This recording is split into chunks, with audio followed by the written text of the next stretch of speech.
Assalamualaikum warahmatullahi wabarakatuh. Selamat dini hari.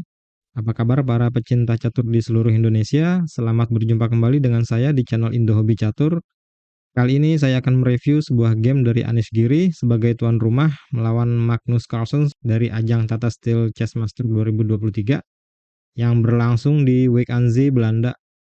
Mungkin sebagian dari kalian ada yang sudah menonton pertandingannya semalam secara live melalui YouTube. Oke, tanpa berlama-lama, mari kita lihat seperti apa permainannya. Anies membuka dengan pion ke D4, lalu Magnus jalan kuda ke F6, pion C4, pion E6, kuda F3, pertahanan anti Nimzo Hindia, kemudian dilanjut dengan pion B6, pembukaan Hindia Menteri oleh Magnus, pion ke G3, variasi Fianchetto, dan gajah ke A6, variasi Nimzowitsch. Kemudian Menteri ke C2, menjaga pion di C4, gajah ke B7, gajah ke G2, pion ke C5, pion D5, pion E makan pion di D5, dan pion C memakan pion di D5. Lalu kuda makan pion di D5, dan putih rokade. Gajah ke E7, dan benteng ke D1. Kemudian Magnus jalan kuda ke C6. Magnus memancing Anies untuk mengambil kuda di E5, tetapi Anies tidak terperangkap. Jika Anies memakan kuda di E5, maka setelah kuda ke B4, mengancam menteri dan Anies akan kehilangan bentengnya. Setelah Magnus melangkahkan kudanya ke C6, Anies melangkahkan menterinya ke F5, mengancam kuda 2 kali dengan menteri dan benteng. Magnus memundurkan kudanya ke F6, pion E4. Setelah ini normalnya hitam jalankan pion ke G6, tapi Magnus malah memilih jalan pion ke D6. Ini adalah langkah yang mengundang bahaya. Tentunya setelah ini Anies akan jalan pion ke E5. Anehnya posisi ini pernah dimainkan oleh Magnus sendiri di tahun 2008, tepatnya di tanggal 20 bulan 7, melawan Yannick Pelletier, tapi Magnus memegang buah putih dan dia menang saat itu. Kemudian Magnus jalan menteri ke D7, menteri makan menteri di D7, pertukaran menteri, kuda makan menteri di D7, lalu pion E memakan pion di D6, Magnus memindahkan gajahnya ke F6. Benteng ke E1 skak, mengancam raja, raja bergeser ke F8, dan kuda ke C3.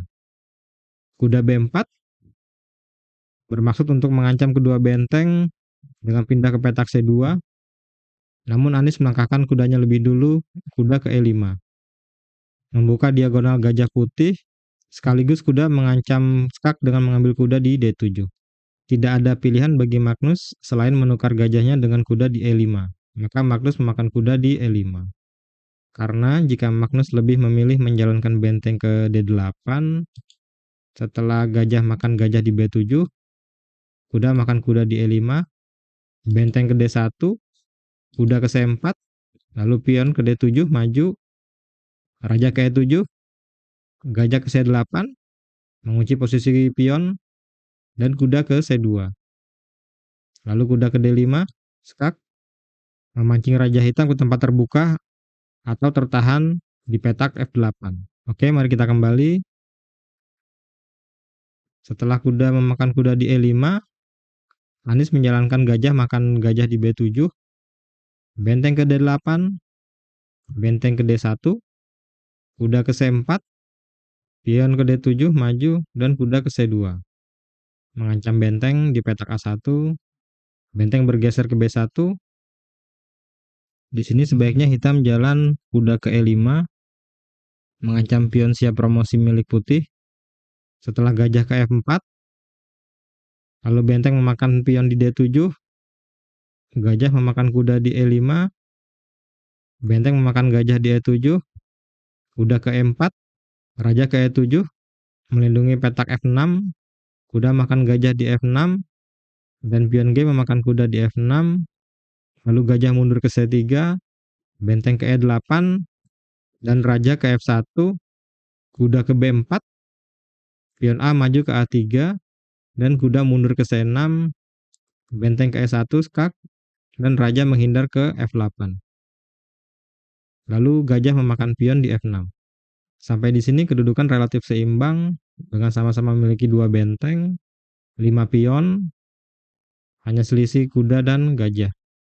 Kita kembali, setelah benteng A ke B1, maka Magnus melangkahkan kuda ke D4. Ini adalah langkah yang kurang tepat, karena setelah itu Anies Giri menjalankan pion ke B4. Anies memilih langkah terbaik karena dengan ini Anies bermaksud mengaktifkan benteng dan gajah petak hitamnya yang akan kita lihat beberapa langkah ke depan. Lalu benteng memakan pion di D7. Ini adalah langkah blunder dari Magnus. Sepertinya maksud Magnus adalah untuk menghilangkan tekanan pion putih secepatnya, tapi Magnus sepertinya tidak melihat langkah susulan dari putih yang berbahaya. Kemudian gajah ke D5, mengancam kuda di C4. Kuda ke D6, dan pion makan pion di C5. Pion B memakan pion di C5, lalu gajah ke A3. Inilah tujuan dari pion B4 tadi. Mengancam kuda di D6 dengan open skak pakai gajah dan membuka lajur B bagi benteng. Kemudian raja ke E7. Kalau hitam memilih untuk melangkahkan bentengnya ke C7 untuk menjaga pion C5, putih melanjutkan dengan benteng ke B8 skak. Jika ditutup dengan kuda, setelah gajah ke B7, maka Magnus akan kehilangan kuda ini. Atau jika menutup dengan benteng, setelah benteng makan benteng, kuda memakan benteng, gajah memakan pion di C5, raja bergeser, gajah memakan kuda di D4, lagi-lagi Magnus kehilangan perwiranya. Oke, mari kita kembali ke permainan. Setelah raja ke E7 dari Magnus, Anies melanjutkan dengan gajah memakan pion di C5. Kuda ke E6, bermaksud untuk mengancam gajah di petak C5. Gajah mundur ke B4. Ini adalah langkah yang kurang akurat dari Anies. Seharusnya putih jalankan kuda ke E4. Jika Anies melangkahkan kudanya ke E4, menambah tekanan pada kuda di petak D6. Kalau Magnus membalas dengan kuda memakan gajah di C5, setelah kuda memakan kuda di C5, benteng ke C7, menghindar, lalu benteng ke E1, skak, raja ke D8, kuda ke A6, benteng ke C8, dan dilanjutkan dengan gajah memakan pion di F7. Maka setelah ini raja hitam akan terus terjepit di tengah. Oke, mari kita kembali lagi.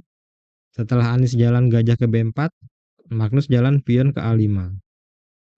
Lagi-lagi Magnus coba mengurangi tekanan pada kuda di D6. Tapi ini adalah langkah yang kurang tepat. Kalau Magnus memilih untuk melangkahkan langkahnya dengan gajah ke C3, memakan kuda, gajah memakan gajah di C3, kuda ke F5, gajah ke B4, skak, raja ke F6, gajah kembali ke C3, skak, dan jika raja kembali lagi ke petak E7, jika Anies melangkahkan gajahnya ke B4 setelah 3 kali bangunan yang sama, maka otomatis akan berakhir remis. Lalu gajah ke B3 dan benteng makan benteng di D1, benteng makan benteng di D1.